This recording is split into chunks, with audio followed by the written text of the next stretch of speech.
This needs to be cleaned up. These Long Islanders are fed up. You've made little progress. There doesn't seem to be a sense of urgency. And I've been sitting in these chairs for 20 years. And this is a story about their frustration. This area right here, that's where my house is. Leaders and the government can't come to a resolution about who's responsible. This is also a story about water and people's fears. I have to now invest in a machine and bottled water. 7 of us have cancer in this picture. We live in this one block. And a groundwater contamination that's been spreading for more than 50 years. This is a complete and utter failure of the system. This is truly a David and Goliath battle. And this is a story about secret documents uncovered by journalists that detail how a company responsible for one of the nation's most complex pollution problems long avoided accountability. The highest concentrations of contamination are where the old outfield was. This is the story of the Grumman Plume.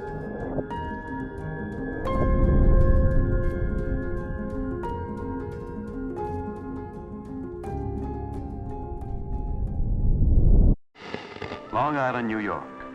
We've got a lot of jobs to do on the island, from building planes and missiles to cameras. Grumman was the biggest thing on Long Island for most of the 20th century. At its peak, the defense contractor employed 20,000 people at its Bethpage plants. Everyone loved them. I never heard any complaints about working for the companies. Well, all we heard was wonderful things about Grumman, how they supported the community, they gave jobs to everybody, almost everybody we knew worked at Grumman. Grumman was beloved in the community, building planes and lunar modules. The words "Made in Bethpage, New York" literally landed on the moon. And in 1962, a part of its massive property was donated to the town of Oyster Bay, becoming a popular community park and ball field. Congress, they referred to me as the Grumman congressman because I had worked on the F-14. I knew Grumman quite well. The concern was, let's build those military systems that would keep us strong, and there was less emphasis on the environment. Because make no mistake about it, Long Island's water, Nassau and Suffolk, comes from the ground. Unlike neighboring New York City, where public drinking water is piped in from mountain reservoirs upstate, Long Island's water comes entirely from underground. Communities across Long Island have their own water districts, which pump water from deep within the aquifer. And that's where the troubles begin. For decades, Grumman disposed of an array of toxic chemicals into the ground, the most problematic contaminant being trichloroethylene. TCE is now known to be a carcinogen linked to a range of diseases including kidney and liver cancers. Grumman had used TCE so heavily through vapor degreasers and large liquid spray wands on the wings of planes that it stored the chemical in a 4,000-gallon above-ground tank. That tank leaked for years. Residents around the Grumman facility were for many years not told by the company and regulators about the spreading subterranean contamination, and when it did become public, information was often sparse, incomplete, or even inaccurate. The plumes stemming from Grumman's facilities would continue to move southward. In 1987, officials released its first map of the growth, but the attempts to stop it never worked. They were half measures supported by Grumman and the state, while the Bethpage Water District and residents called for far more. The plume still grows at a foot a day. It's now 2.1 miles wide, 4.3 miles long, and at its deepest, it reaches 900 feet.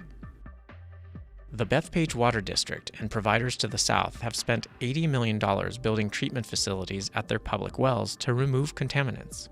The Navy, which owned part of the Grumman site, has covered more than half of that cost. Grumman, which is now Northrup Grumman, built an extensive system to stop contaminants from leaving its property, but records show they have paid for less than $6 million of public well treatment. They won a war, they won 2 wars, and we're stuck with what's left over. It's not fair to us. John Camadas is one of 3 Bethpage water commissioners. All of them expressed frustration with the polluters. Unfortunately, it started to get more expensive to treat the contamination. It's 100% remediable. The issue's always been who's paying for it. They should be at the table, shaking our hand, signing a check, giving it to us, fixing our community, and moving on. Carol Muffett, an experienced environmental lawyer, recognizes Grumman's tactics. There's a pretty standard playbook that these companies apply.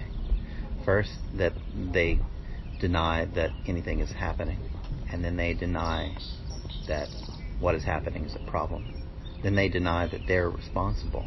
And then at the end, when all of those other things have been disproven, they argue that it's not economically viable to fix the problem. Newsday journalists recently uncovered a trove of hidden documents that show how Grumman privately knew that they had created the contamination and understood the severity.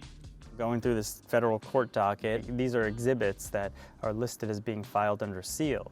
These documents, which came from a lawsuit between Grumman and one of their insurance providers, were meant to be sealed. Due to a clerical error, many were left accessible to the public. Among these documents, one of the most explosive was a 1976 confidential memo that concluded contaminated groundwater under Grumman's plants was spreading. So this, was a pretty big moment in our reporting that showed, the depth of the company's knowledge at the time. It also advised that Grumman should switch its drinking water to the public Bethpage water wells. I think it was 1976, they came to the district asking them if they could use our water, if we could have public water supply. Newsday attempted to speak to former Grumman employees who had received these internal memos that Newsday uncovered. We're trying to interview a former Grumman environmental manager. All right, well, you have a good day, okay? You too. All right, thanks very much. He basically said he'd rather not, when we thought his input would have been valuable, but... The confidential documents Newsday uncovered helped reveal the difference between what the company knew and what the public was being told. For example, while privately learning about Grumman's culpability, regulators were publicly blaming a neighboring manufacturer, Hooker Chemical. Hooker contributed to the problem, but they were falsely spotlighted as the primary polluter. I think they were easier to blame than Grumman. Plus, you have to understand at the time, I don't know the exact number of employees that Grumman had, but they were 3 shifts round the clock. So you had tens of thousands of employees, I'm sure. December 2nd, 1976, the federal EPA privately warned county and state officials about the dangers of the contaminated drinking water. But that same day, the county health commissioner publicly states, "If I lived in that area, I would continue to drink the water," adding, "We don't have any information that the chemicals are harmful in drinking water." The following day, the first TCE-contaminated public drinking well in Bethpage was shut down. It was almost impossible to criticize Grumman. And every time you said something about it, well, you're saying things that are going to inflammate the situation. Our property values are going to go down. I mean, it's so nearsighted and short-sighted. It's just amazing to me. In 1982, Grumman publicly shared results showing low levels of TCE in its wastewater. However, it omitted a page that recorded a far more substantial number. The company later said that the reading was an anomaly. On one hand, a confidential memo discovered by Newsday says it's Grumman's Plume that is contaminating the water district's well. But months later, Grumman executives told a community newspaper Grumman contamination poses no threat. Internal memos reveal extensive knowledge of the groundwater pollution, but no aggressive action was undertaken. Meanwhile, the Plume continued its southward crawl. And that's really what's frustrating, because if you wanted to get it done, and if you were truly driven to get this completed and remediate it, it would have been done decades ago. In the early 90s, Grumman quietly paid the Bethpage Water District to build a few contaminant removal systems for drinking water. Public health concerns emerged around this time, but it wasn't until the early 2000s that the community would be jolted by news of another Grumman pollution source. The Bethpage Community Park there, I think, just kind of woke everybody up.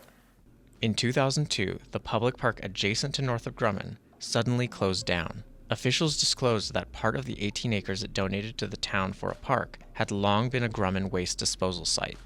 I think the first real time that we knew something was going on, other than the water, was when the community park was closed in 2002. We knew something was up. As residents, we knew. Officials tried to tamp down public concern, but the history of the site soon came out.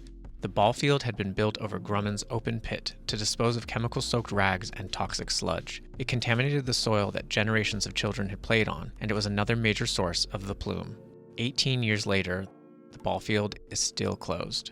We're standing at presumably what would have been home plate of the old fields. Grumman had defined this area as a remotely located open pit that was used for drying sludges that they treated on site. We've seen maps that show that the highest level of groundwater contaminants are basically settled right in this outfield area. That's our park. Who thought of any chemicals back then? I never did. My son died of a brain tumor, cancer. We just assumed it was something that happened. A state study failed to link the pollution in Bethpage to cancer, but that hasn't eased the fears of those who live there. All I know is I got sick, my son died, and then all of a sudden I started noticing everybody on my block was getting sick. Nobody linked Nobody everything linked together. anything till each house was getting cancer. We don't know the ones we don't know, but I can tell you 15 houses in this block going around. That's not normal. That's out of how many houses that are... Well, how many houses on our I block? think this block has about 30 houses, and you got probably 50, half of them 15 with that I cancers. know, because 15 of them are my friends. The 2013 study found no higher rates of cancer in a 19-block area next to the former Grumman facility, although a 1-block area had younger than expected cases. Still, with that study, the state said that it's safe to live and work above the plume. Some residents feel that the study was too narrow and are calling for a more comprehensive study. But investigating cancer is complicated. It's difficult to link individual cases of cancer to a pollution source. My kids went to that school. My grandson swims in that pool in the basement. He's 3 years old. Is he safe? There's no impacts to the school. I don't know what else I can say. And New York State has the 5th highest cancer rate in the U.S., with 1 of every 2 men and 1 of every 3 women likely to be diagnosed in their lifetime. I mean, the community has been calling for decades for a cancer cluster study. Is that a reasonable request for the community? Oh, absolutely. Even for folks who, let's say, lived there and were being exposed when the levels were at their highest and then moved away, the exposure and the potential consequences of that can't be undone. And that brings us to today. Northrup Grumman says it has put more than $200 million into the problem, and the Navy has spent more than $130 million. All this area off the property is showing clean water. Grumman says it has removed 200,000 pounds of contaminants through the system it operates at its borders. We've cut off the off-site migration from the Navy Grumman properties. But currently there are 200,000 more pounds of toxic chemicals still awaiting removal, according to the state. The Plume is now at its largest and deepest, continuing its path towards other communities south of Bethpage. We've gone on record many times. The people of Massapequa will not accept that. While the Plume spreads, the Bethpage Water District is treating what it delivers to taps, but residents still fear the water. Everybody in this town is scared to drink the water. Basically, the water you get in the house and you drink is safe to drink. It is good water. For a long time, you all drank the tap water, right? Right. The water Until they started cleaning it up. I have to now invest in machine and bottled water. I'm drinking the water, I'm treating the water, I'm putting my reputation and my name behind it. The Bethpage Water District continues to reassure the public that its drinking water is safe, while pushing for Grumman, the Navy, and the state to finally clean up the groundwater. This is an unbelievable, unrealistic, and unfair burden being placed squarely on the shoulders of the Bethpage taxpayers. And, you know, my #1 goal is to protect the residents of Bethpage. The polluters, who have really deep pockets and endless resources, they could have tackled this thing years ago and come out cheaper. New York State will take action. #1, we're going to fully contain the plume. #2, we're going to fully treat the plume. Enough damage has been done. This is a huge shift by the state, which through 5 gubernatorial administrations, including Cuomo's early years, had misjudged and failed to halt the spread of the groundwater pollution. Cuomo's new approach culminated in a $585 million 30-year plan proposed to finally tackle the problem head-on. I believe and I trust that this plan that they're putting forth will have a sizable amount of this mass removed. Maybe it won't be finished in my lifetime, but in my children's. Well, I believe in the DEC. They're our only hope, actually. Let's do it. Let's move ahead. Because the longer you wait, the worse it gets. And we're not going to wait for Northrop Grumman to do this work. Both Northrop Grumman and the Navy object to the state's cleanup proposal, which involves a complex system of 24 hydraulic wells, piping, and treatment plants. Officials hope to force the polluters to cover the full cost. It's estimated a full cleanup could take 110 years. Northrop Grumman declined multiple requests for interviews. It released a statement saying it has a history of working with regulators and officials to protect human health and the environment. It also asserts a commitment to plume remediation.